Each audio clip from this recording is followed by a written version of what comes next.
আরে ও দাদা, দাদা তুমি কি বিক্রি করছো? মক্কা বিক্রি করছো?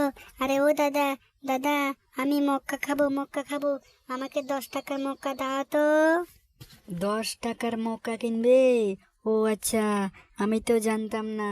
আচ্ছা আচ্ছা, ঠিক আছে ঠিক আছে, তোমাকে আমি 10 টাকার মক্কা দিচ্ছি।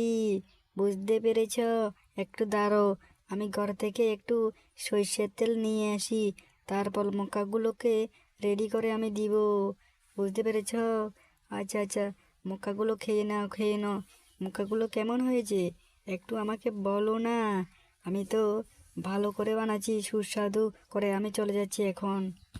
কি রে, এখান থেকে মক্কা দোকানদার কোথায় চলে গেল? ও মক্কা দোকানদার, মক্কা দোকানদার, তুমি কোথায় চলে গেলে?